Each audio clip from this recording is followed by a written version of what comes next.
नमस्कार, मैं सुनीता प्रवक्ता भूगोल विद्यालय शिक्षा विभाग हरियाणा की ओर से आप सभी का एजुसेट प्रसारण सेवा में स्वागत करती हूँ। प्यारे बच्चों, आज हम अक्टूबर का सिलेबस और एनसीईआरटी बुक भूगोल की जो सेकेंड बुक है उसका हम चैप्टर करेंगे और वो चैप्टर है हमारा इंडिया लोकेशन। क्लास है 11th और पार्ट है 1। तो आइए शुरू करते हैं। शैक्षिक उपग्रह प्रसारण सेवा हेतु हमारा फर्स्ट पार्ट भूगोल का क्लास 11वीं भारत स्थिति और विस्तार। तो प्यारे बच्चों, पहले हम ये जानते हैं, कोई भी काम करते हैं तो उसका उद्देश्य हमें लेना होता है। पहले हम जानते हैं कि इस टॉपिक का उद्देश्य क्या है। जैसे कि आप देख भी रहे हैं, इस व्याख्यान का मुख्य उद्देश्य विद्यार्थियों को अपने देश भारत की अक्षांशीय और देशांतरीय स्थिति और उसके महत्व के बारे में जानकारी देना है, ताकि वे देश की भौगोलिक स्थिति और उसकी उपयोगिता को समझ सकें कि हमारे देश का अक्षांशीय विस्तार क्या है, देशांतरीय क्या है और इसका महत्व क्या है, किस प्रकार ये विश्व के अन्य देशों के संदर्भ में एक दूसरे से जुड़ा हुआ है। तो लेट्स स्टार्ट। ये आप मैप देख रहे होंगे।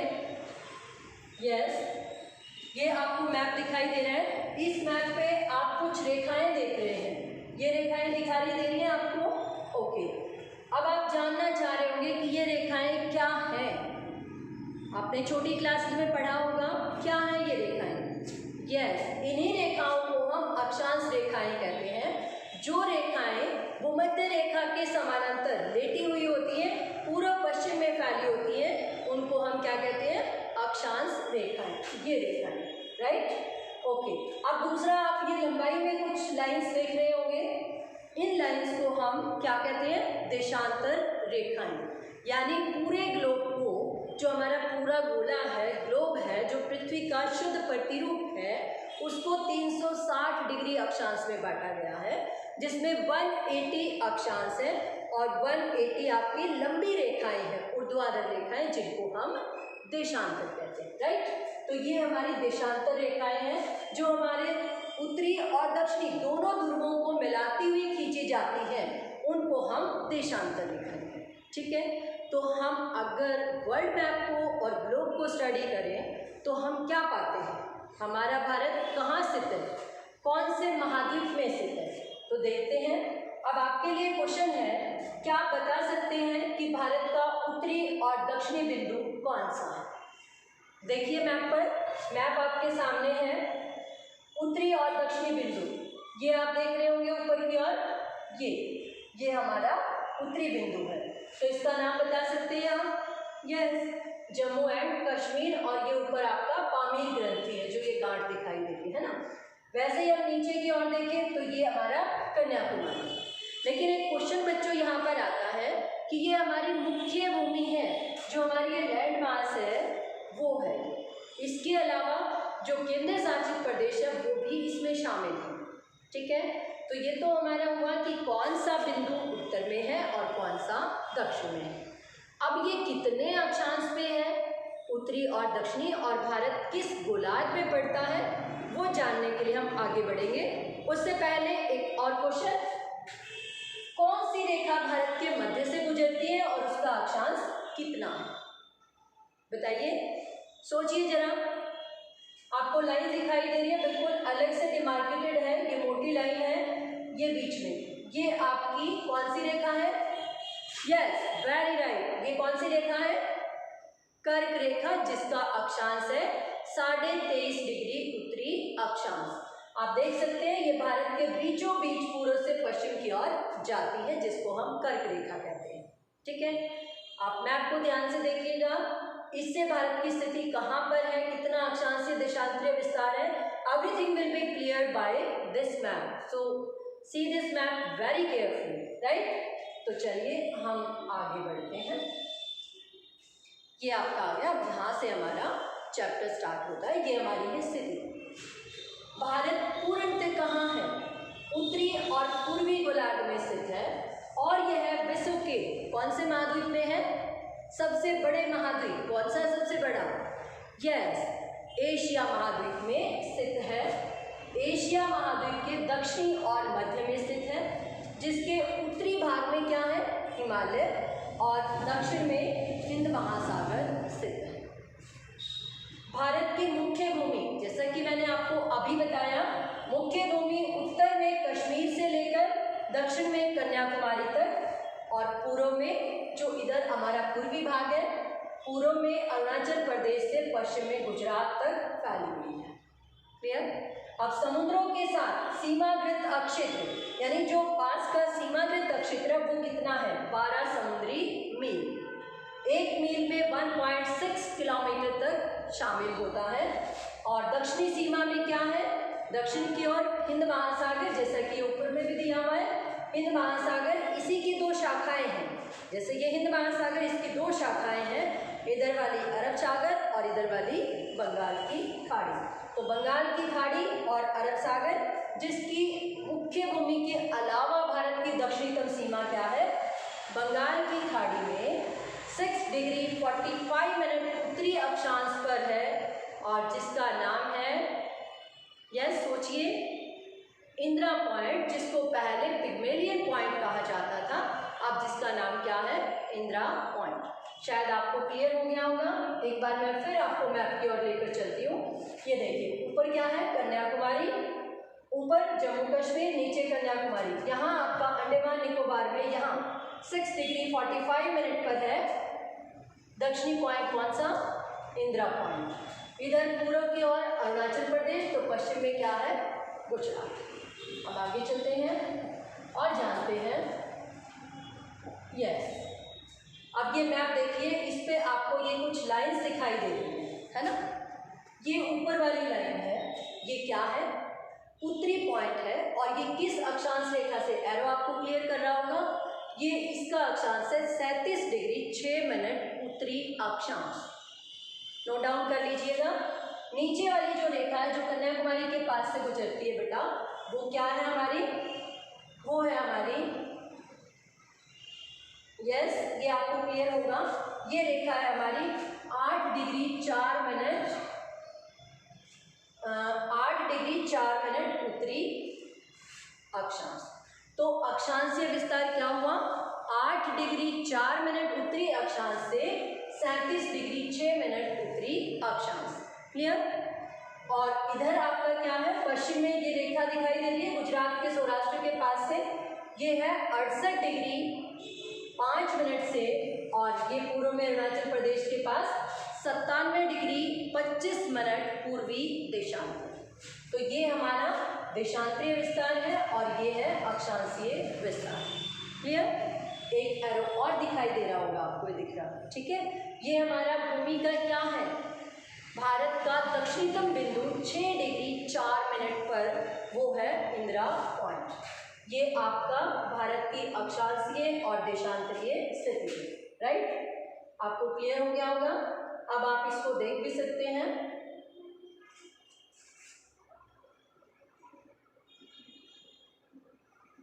हाँ जी, आप ये देखें, इधर भारत की मुख्य भूमि का अक्षांशीय विस्तार कितना है, 8 डिग्री 4 मिनट से 37 डिग्री 6 मिनट उत्तरी अक्षांश। ये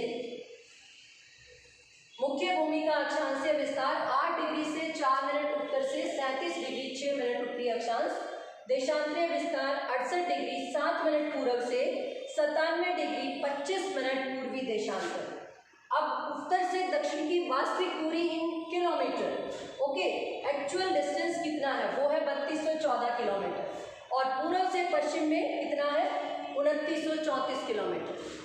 और लगभग अक्षांशीय और देशांतरीय विस्तार को हम देखें तो कितना है, 30 डिग्री अक्षांश और देशांतर। अब इसके बाद आपके माइंड में एक क्वेश्चन होगा कि अगर हम मैप पर देखें, ध्यान रखना इन दूरियों को नोट डाउन कर लेना, ये ज़्यादा दिखाई दे रही है, लेकिन ये ज़्यादा 3214, ये 2933, और विस्तार केवल कितना है, 30 डिग्री। तो आपके माइंड में एक क्वेश्चन होना चाहिए, होगा भी, कि दूरी अक्षांशीय देशांतरीय विस्तार लगभग 30 बराबर है, फिर ये चौड़ाई और लंबाई में डिफरेंस क्यों है। तो प्यारे बच्चों, मैं आपको यहाँ ये क्लियर करना चाहती हूँ कि इसका डिफरेंस क्यों है। आप देखिए अक्षांश रेखाएं सारी इक्वल होती है और हमारी पृथ्वी कैसी है, गोलाकार शेप में है। तो देशांतर रेखाएं जैसे जैसे ऊपर से नीचे ध्रुवों की ओर जाती है, उत्तरी ध्रुव की ओर भी और दक्षिणी ध्रुव की ओर भी, तो क्या होती है, ये देखिए सिकुड़ जाती है, तो इनके बीच की दूरी कम हो जाती है, जबकि अक्षांशों के बीच की दूरी बराबर रहती है। आप किसी पर भी चेक कर सकते हैं। तो इसीलिए अक्षांशों के बीच की दूरी यानी अक्षांशीय विस्तार 3214 है, तो देशांतरीय विस्तार 2933। आई होप आपको ये समझ आया होगा। ओके, अब हम देखते हैं कि किन्हीं दो उत्तरोत्तर अक्षांशों के बीच की दूरी कितनी होती है। कितनी होती है, 111 किलोमीटर। जब अक्षांशीय और देशांतरीय विस्तार बराबर है तो दूरी में अंतर क्यों है? अभी मैंने आपको आंसर दिया, क्योंकि हमारी पृथ्वी कैसी है, गोलाकार है, और गोलाकार पृथ्वी में जब ध्रुवों की ओर देशांतर रेखाएं जाती हैं तो उनका बीच की दूरी कम हो जाती है, जबकि अक्षांशों के बीच की दूरी उत्तरोत्तर बराबर रहती है। I hope you clear this. Okay, let's forward. आगे हम चलते हैं कि इसका महत्व क्या है। क्या महत्व है? फर्स्ट आता है अक्षांशीय विस्तार का महत्व। इतना अक्षांशीय विस्तार है, लगभग 30 डिग्री का, 3214 किलोमीटर लंबाई है, उसका क्या महत्व है, तो जान लेते हैं। कर्क रेखा के दक्षिण का आधा भाग, कर्क रेखा का अक्षांश कितना था, 23.5 डिग्री उत्तरी, जो भारत के मध्य से अक्षांश के बीच में भारत के मध्य से जाती है। आपने देखा होगा कौन कौन से पड़ते हैं उस पे राज्य। तो कर्क रेखा के दक्षिण का जो आधा भाग था वो किसमें पड़ता है, उष्णकटिबंध में। तो उत्तर का आधा भाग किसमें पड़ता है, उपोष्णकटिबंध में। एक क्लियर, यानी कटिबंध का फर्क पड़ गया। दूसरा, यह स्थिति देश की भू आकृति, पर्वत, पठार, मैदान, द्वीप, घाटी, जलवायु, मिट्टी के प्रकार, वनस्पति में भिन्नता के लिए उत्तरदायी है। यानी अधिक अक्षांशीय विस्तार के कारण ही आकृति, जलवायु, मिट्टी के प्रकार और वनस्पति में भिन्नता पाई जाती है, जो अनेक प्रकार की जैविक वातावरण की क्रियाओं को प्रभावित करती है। नेक्स्ट, भूमध्य रेखा के निकट स्थित स्थानों में दिन और रात की अवधि में कम अंतर होता है। उत्तरोत्तर जब हम दूर जाते हैं तो इनकी अवधि में अंतर ज़्यादा होता है। क्यों होता है? क्योंकि भूमध्य रेखा पर सूर्य की किरणें सारा साल सीधी चमकती हैं, ठीक है, और सीधी किरणें ज़्यादा प्रकाश फैलाती हैं, क्योंकि उनका कोण और वायुमंडल को पार करने का जो दूरी है वो कम होती है। तो इसलिए जो भाग भूमध्य रेखा के निकट है, भारत में नहीं पूरे संसार में, तो वहाँ पर दिन और रात की अवधि में अंतर कम होगा। जैसे जैसे हम दूर जाएंगे दिन और रात की अवधि में अंतर, जिसको हम दिन और रात की अवधि में अंतर क्या होता है, बढ़ता चला जाता है। क्लियर? तो अक्षांशीय विस्तार का क्या महत्व है, आइए जानते हैं। देशांतरीय विस्तार का क्या महत्व है? सबसे बड़ा पॉइंट आता है मानक समय का निर्धारण। अब हम आगे बढ़ने से पहले मैं प्यारे बच्चों आपसे एक क्वेश्चन पूछना चाहती हूँ। Are you ready for that? Okay, मानक समय और स्थानीय समय में क्या अंतर होता है? अब अगर हम बात करें, अरुणाचल प्रदेश में 2 घंटे पहले सूर्योदय होता है, तो सौराष्ट्र प्रथम किरण की प्रतीक्षा कर रहा होता है, जबकि हमारी घड़ियाँ एक ही समय दिखाती हैं। ऐसा क्यों होता है? ये मानक और स्थानीय समय के बीच होता है, ठीक है। मानक समय होता है सूर्य की स्थिति के अनुसार किसी भी स्थान पर सूर्य की स्थिति कैसी है, ठीक है। और मानक अक्षांश होता है जो किसी भी देश की केवल मध्य से, किसी भी देश के मध्य से जो रेखा जाती है, देशांतर रेखा, उसको हम मध्याह्न रेखा कहते हैं। उसके अनुसार पूरे देश का समय लिया जाता है। जिन देशों का देशांतर ज़्यादा होता है उनमें टाइम जोन ज़्यादा होते हैं। जैसे रशिया में 11 टाइम जोन है, तो यूएसए में 7 टाइम जोन है, अपने भारत में 1 है। विस्तार कितना है? 30 डिग्री का।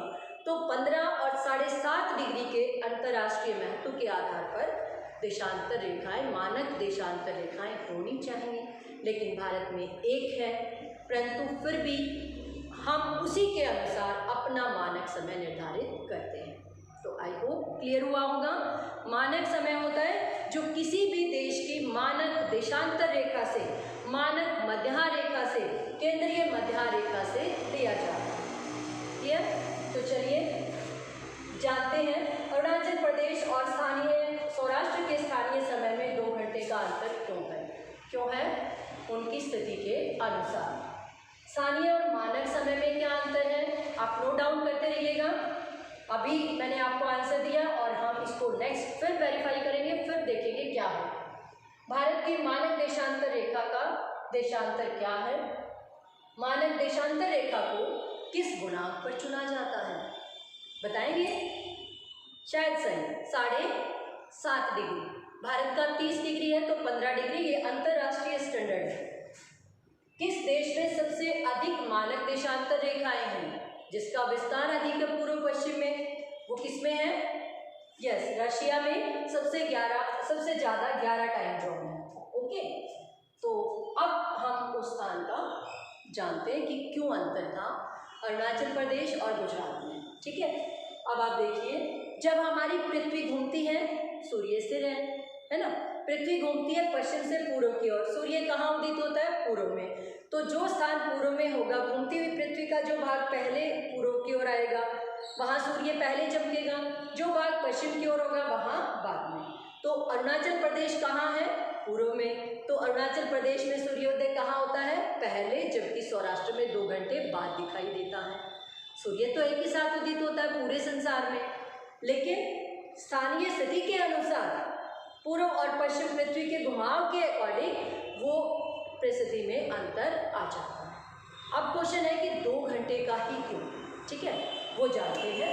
तो घूमती हुई पृथ्वी जब सूर्य के सामने से गुजरती है तो 1 डिग्री देशांतर को पार करने में समय लगता है 4 मिनट का।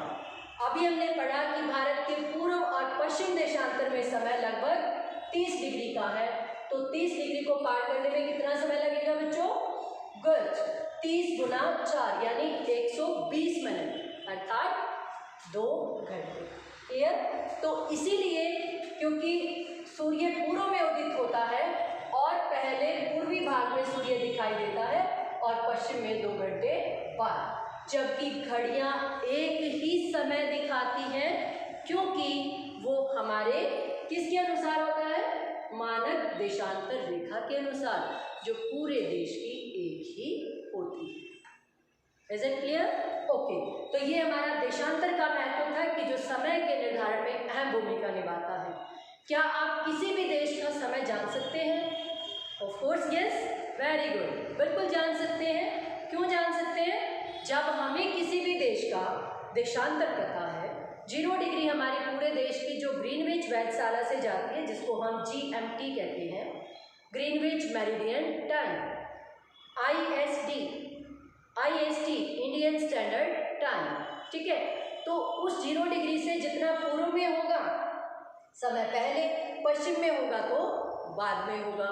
1 डिग्री देशांतर को पार करने में 4 मिनट लगते हैं, तो जितना देशांतर का डिफरेंस होगा उसी को आप 4 से मल्टीप्लाई कर लोगे। मान लो किसी स्थान पर 30 डिग्री देशांतर का है तो 30 गुना 4, 60 का है तो 60 गुना 4, 240, अर्थात 60 से डिवाइड करोगे तो कितना आ गया? 4 घंटे का डिफरेंस आ गया। अगर पूर्व की ओर है तो 4 घंटे पहले होगा, पश्चिम में है तो 4 घंटे बाद में होगा। I hope it's clear to you. Okay, now कुछ करने के लिए आपके लिए क्वेश्चन है, क्या आप किसी भी स्थान का देशांतर जान के उस स्थान का समय ज्ञात कर सकते हैं? शायद yes. Oh very good, yes.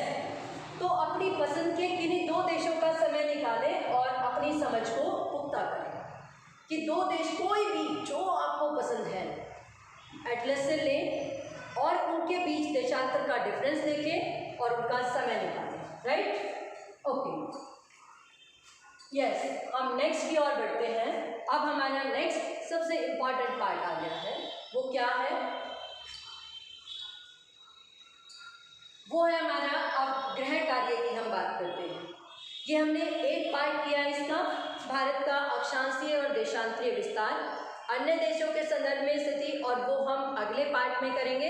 अब हम पहले जो हमने पढ़ा है उसको डिस्कस करते हैं। ठीक है, आप 2 मिनट के लिए एक बार रिकॉल करें और जो आपने पॉइंट्स नोट किए हैं आप उनको नोट डाउन करते रहिएगा और मुझे बताएं। नोट डाउन करें प्लीज। यस,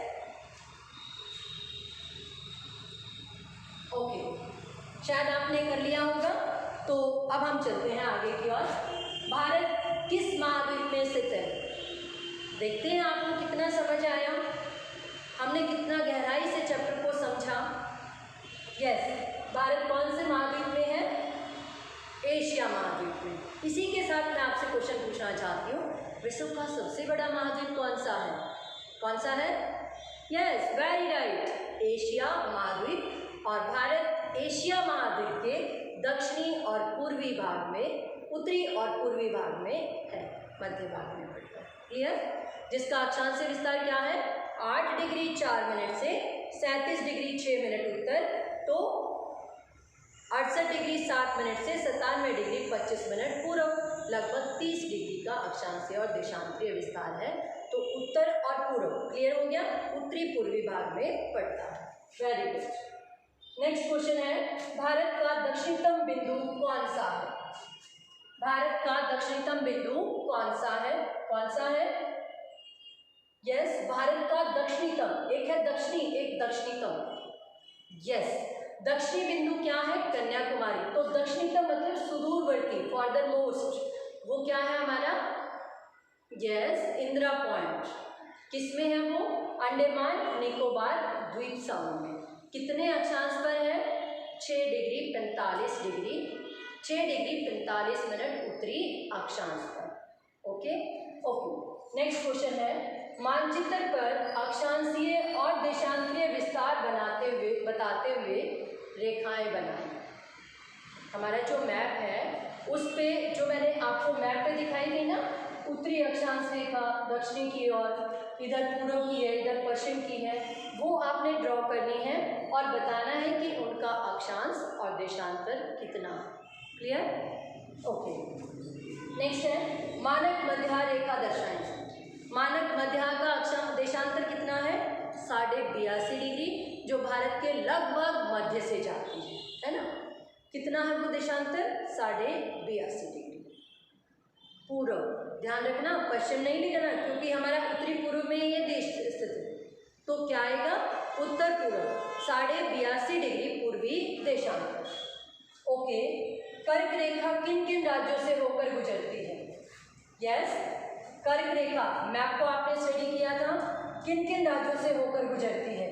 वो राज्य कौन से हैं? अगर हम पश्चिम की ओर से देखें तो कहाँ है? एक बार हम पीछे बढ़ते हैं और आपको मैं दिखाती हूँ कौन कौन से हैं।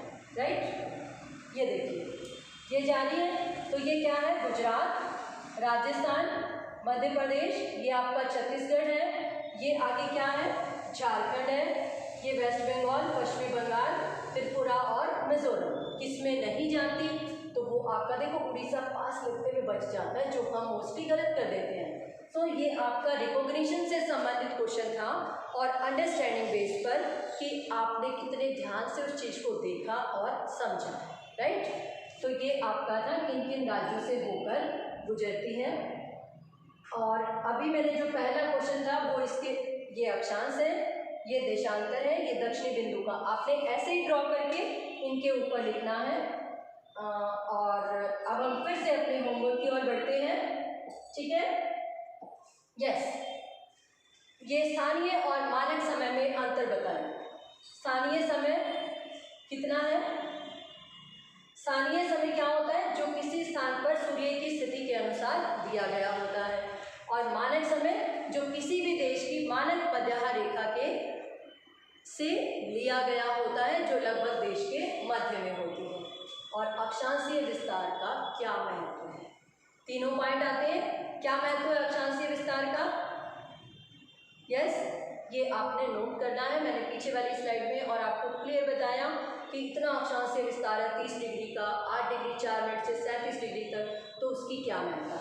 राइट, ये तो थे आपके कुछ क्वेश्चंस। इसके अलावा बहुत छोटे छोटे बड़े सारे क्वेश्चन आ जाते हैं जो आपकी अंडरस्टैंडिंग पर बेस है। तो आप इस लेक्चर को ध्यान से सुनना। अब कुछ क्रियात्मक, कुछ करके सीखना। राइट, जीएमटी और आईएसटी के पूरे अर्थ बताएं और उनके देशांतरों का पता लगाएं। राइट, जीएमटी मतलब ग्रीनविच मेरिडियन टाइम, कितना देशांतर है ये आपने खुद सर्च करना है। लेक्चर देखेंगे आप, वीडियो दोबारा देखेंगे, उसमें भी आपको पता चलेगा, नहीं तो आप गूगल से अपनी एटलस से सर्च करें। आईएसटी इंडियन स्टैंडर्ड टाइम, वो आपने नोट करना है और इनके देशांतरों का पता लगाना है। ओके, नेक्स्ट है गणना करके समझाएं कि भारत और ब्रिटेन के समय में कितना अंतर है और क्यों। राइट, कितना अंतर है, चलो मैं आपको हिंट दे देती हूँ। लगभग 5.5 घंटे का अंतर है, पहले है या बाद में है, कितना देशांतरीय विस्तार है और ये 5.5 घंटे का अंतर क्यों। क्लियर, तो आई होप आपको ये समझ आया होगा। अब हम इसके बाद वाला जो पार्ट है बेटा वो हम अगले में करेंगे। आज के लिए इतना ही, तो कल फिर मिलेंगे हम दूसरे टॉपिक के साथ, जिसमें हम भारत का क्या करेंगे, अक्षांशीय और देशांतरीय विस्तार हमने कर लिया, अन्य देशों के संदर्भ में भारत की स्थिति। Thank you, have a nice day.